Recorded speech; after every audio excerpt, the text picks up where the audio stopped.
DK Shiv Kumar ji और Congress party के वरिष्ठ नेता, गठबंधन के सीनियर नेता जो स्टेज पे है, इनका और आप सबका, मेरे भाइयों और बहनों का यहाँ मैं स्वागत करता हूँ। नमस्कार। सबसे पहले मैं आपका धन्यवाद करना चाहता हूँ कि इस यात्रा में अब 4-5 दिन हो गए हैं, आपने अपनी पूरी की पूरी शक्ति इस यात्रा में डाली, हमारी मदद की। और ये जो संविधान है, ये जिसकी हम इस यात्रा के माध्यम से रक्षा कर रहे हैं, आपने हमारे साथ मिलकर इस संविधान की रक्षा की, वोट की रक्षा की और अपने भविष्य की रक्षा की। भाइयों और बहनों, ये मामूली किताब नहीं है। ये इसमें जो सोच है, ये हजारों साल पुरानी सोच है। हाँ, इस किताब को अंबेडकर जी ने, गांधी जी ने, जवाहरलाल नेहरू जी ने, पटेल जी ने इस किताब को आजादी की लड़ाई के बाद 1947 में इसको हिंदुस्तान का संविधान बनाया। मगर जो इसमें सोच है वो पुरानी है। और इस देश में हजारों साल से दो विचारधाराओं के बीच में लड़ाई चल रही है। एक है संविधान की विचारधारा, जो कहती है इस देश के सब लोग एक जैसे हैं, कोई बड़ा नहीं है, कोई छोटा नहीं है,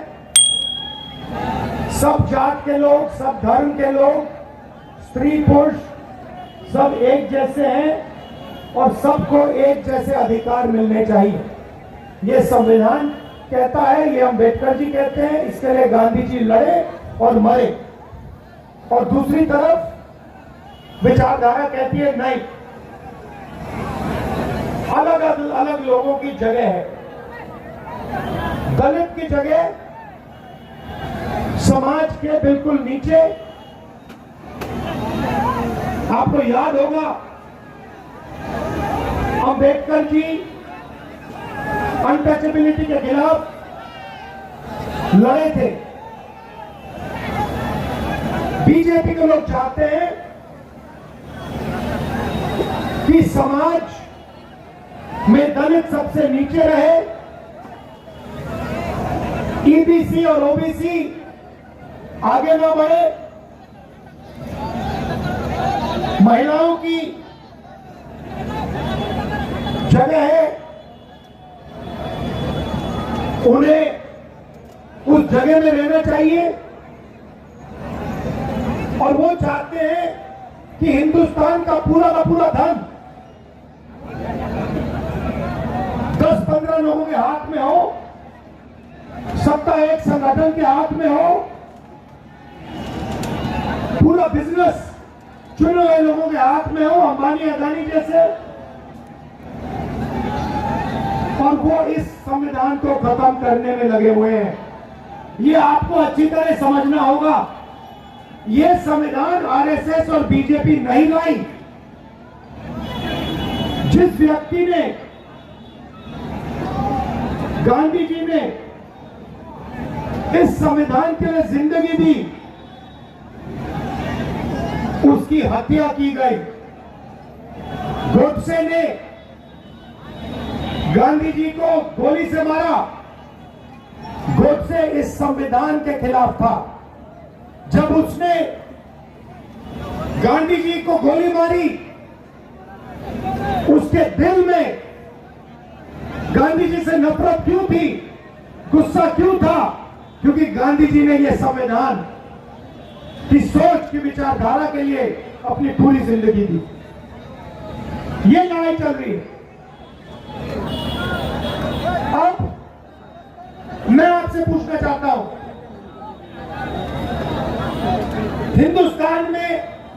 बड़ी संस्थाएं हैं, मीडिया है, पब्लिक सेक्टर हुआ करता था।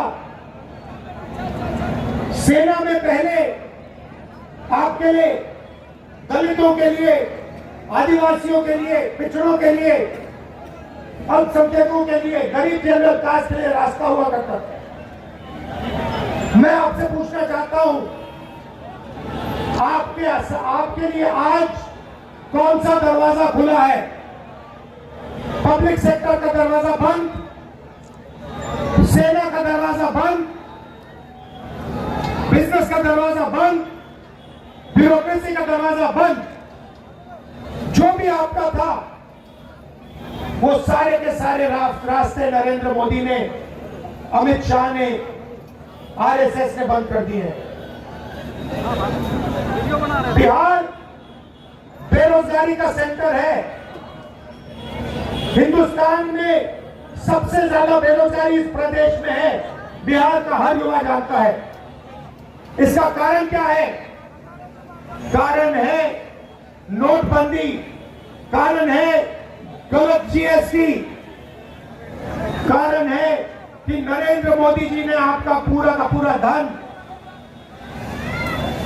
2-3 अरबपतियों को पकड़ा दिया है। उनको जितना भी बैंक लोन चाहिए ले सकते हैं। अदानी लाखों करोड़ रुपए बैंक लोन ले सकता है, मगर अगर बिहार का कोई युवा बैंक से लोन मांगता है उसे जूता मार के बाहर भगा दिया जाता है। सही है नहीं है? अगर किसान, बिहार का किसान, अरबपतियों का कर्जा माफ होता है, लाखों करोड़ रुपए उनका कर्जा माफ किया जाता है, और किसानों को जब कर्जा माफी की जरूरत होती है तभी उनका कर्जा माफ नहीं किया जाता। और अब नई चीज शुरू हुई है, और यह बात आपको अच्छी तरह समझनी होगी। ये जो संविधान है, ये हर हिंदुस्तान के नागरिक को एक वोट देता है। हर नागरिक को ये संविधान एक वोट देता है। अम्बेडकर जी का संविधान एक वोट देता है। और बिहार में, कर्नाटक में, महाराष्ट्र में, हरियाणा में ये जो संविधान आपको वोट देता है, वो वोट चोरी किया जा रहा है। बिहार में लाखों लोग से उनका वोट चोरी किया जा रहा है। यात्रा में हजारों लोग हमसे मिले हैं, 2-3 बार वोट किया है, कोई कारण नहीं दिया, वोट काट दिया। कर्नाटक में लोकसभा चुनाव में हमने दिखाया, एक लोकसभा सीट में, एक विधानसभा सीट में 1 लाख फर्जी वोटर थे, और उन 1 लाख वोटर के कारण बीजेपी चुनाव जीती। महाराष्ट्र में लाखों नए वोटर आए, लोकसभा में नहीं थे, लोकसभा में हम जीते। लोकसभा चुनाव के बाद 4 महीने के अंदर लाखों नए वोटर आते हैं। सारे के सारे वोटर, नाम हमें दीजिए, ये कौन लोग हैं? हमें वोटर लिस्ट दिखाइए। इलेक्शन कमीशन कहती है हम नहीं दिखाएंगे। और हमने कहा ठीक है, वीडियोग्राफी दिखाओ, पोलिंग बूथ में वीडियो लगा है वो दिखाओ, हम देखना चाहते हैं कितने लोगों ने वोट दिया। इलेक्शन कमीशन कहती है नहीं, हम नहीं दिखाएंगे। कानून था भाई और बहनों, वीडियोग्राफी का कानून था, कानून बदल दिया। कहा कि नहीं, हम कानून बदलेंगे, वीडियोग्राफी हम नहीं दिखाएंगे। उल्टा 45 दिन में वीडियोग्राफी को खत्म कर देंगे, रद्द कर देंगे। भाई और बहनों, जैसे महाराष्ट्र में चुनाव चोरी किया, जैसे हरियाणा में चोरी किया, वैसे ही बिहार में चुनाव चोरी करने की कोशिश कर रहे हैं।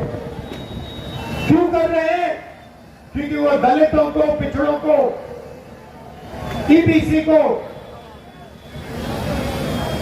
अपना हक नहीं देना चाहते हैं। वो जानते हैं कि ये संविधान और वोट है, और वो अदानी अंबानी की सरकार चलाना चाहते हैं। और जो आप सवाल पूछते हो उनके जवाब नहीं देना चाहते हैं। इसलिए वो आपका वोट छीन रहे हैं और काट रहे हैं। लाखों लोगों का वोट उन्होंने बिहार में काटा है, लाखों लोगों का।